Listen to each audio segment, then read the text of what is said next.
Thank you, Lascan. Minister, I just want to ask if you would consider increasing the percentage payment for the temporary business energy support scheme, specifically to SMEs that are highly energy dependent and where their energy bills form a significant portion of their outgoings. Now, Minister, I accept you have moved to help businesses, but in truth, a lot of businesses are in trouble. It's not enough. I know there are issues around EU state rules, but I just want to ask you what flexibility is there, and is there anything more that you can do? Thanks very much, Deputy. So as you know, details of the new temporary business energy support scheme are set out in the Finance Bill, which indeed will begin committee stage later today. The scheme will provide support to qualifying businesses in respect of energy costs relating to the period from the 1st of September 2022 to the 28th of February 2023.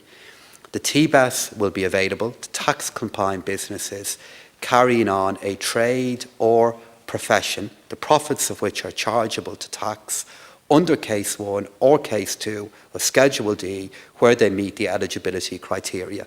It will also be available to certain charities and approved bodies who, but for specific exemptions, would be chargeable to tax under Case 1 or Case 2. The scheme will operate on a self-assessed basis. Payments will be made on the basis of 40% of the amount of the increase in eligible electricity or natural gas costs between the bill amount, which is the subject of the claim, and the bill amount in the corresponding reference period in the previous year. Payments are generally subject to a monthly cap of €10,000 per trade, increasing to a maximum of €30,000 in certain circumstances. In line with the EU temporary crisis framework, there's also an overall cap on the amount the undertaking can claim. The scheme will be open very shortly, and Deputy Harkin, I do recognise the important point that you're making.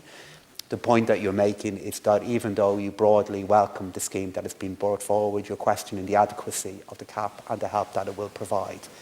I believe the scale of the measures that we've brought forward will provide a real help, but I'm also aware that changing the cap in any way could have a huge impact on the overall cost of this scheme. And I think what we should do, Deputy, is get the scheme up and running first, see what the cost is and how it is helping businesses. Deputy Harkin.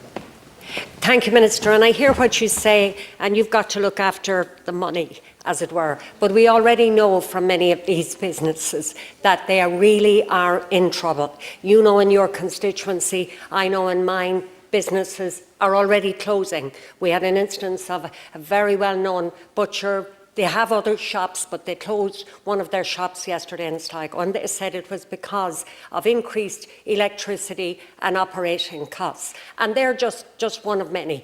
And we know now it's not going to be enough. So my question to you is, I know you have certain constraints around state aid rules, but is there any flexibility, and is there anything else that you can put in place to help these businesses that are struggling? Because again, Minister, it's not just the huge increase in energy costs, it's the cumulative increase. We know that insurance public liability is still far too high, and of course the increase in the minimum wage, which I support, but it adds a huge amount to the costs of these businesses. So it's these cumulative costs, Minister. And Deputy, I need to be honest with you that we can help in particular with the energy costs, but no government should give the indication to the people of Ireland and to our economy that we can cover or we can insulate any business from all of the cost changes that are going on at the moment. And I know you will recognise that, and you were maybe not calling on me to do it, but you were putting the energy cost in the context of all of the other prices that are going up as well.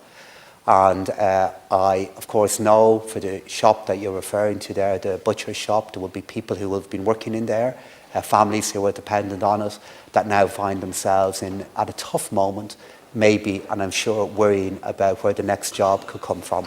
And I really understand that, and we are trying to help. I believe we are using as much flexibility as we can under the state aid framework, but I would say to the Deputy, again, we should get the scheme up and running, really understand how it will cost and what impact it is having, and the government will keep this matter under review, but Deputy I Harkin. don't believe a change is currently merited.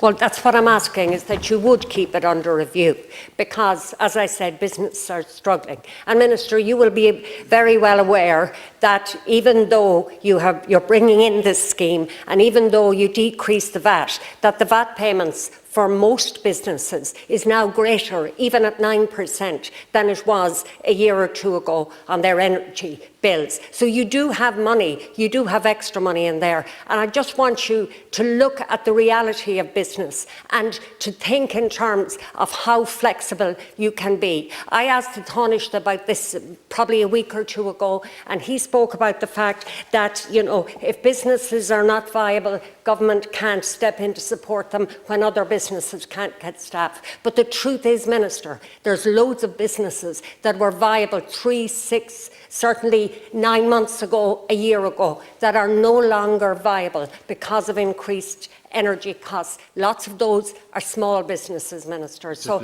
I'm just asking you keep this in mind. Very much so, and I really do appreciate the reality of what you're referring to. I see this in small shops and businesses in my own constituency in Dublin Central, across the city of Dublin. I was in Mullingar on Friday evening, and I met many really amazing local businesses who employ so many people and are confronting the very kind of pressure that you are referring to, Deputy. Of course, we will keep the scheme under review. The Taoiseach has also brought forward many different proposals and policies to help other energy users, and I expect that other ministers will be doing the same too, to help some sectors that are not part of this scheme. We will keep it under review, but I do want to be equally candid to the Dáil this morning that this scheme at €1.2 billion is the single biggest measure on the budget. And I really do have a duty to you equally and to the businesses that you represent to ensure that whatever scheme that we bring forward is ultimately one that we can afford in case we need to sustain some measures for longer. Okay.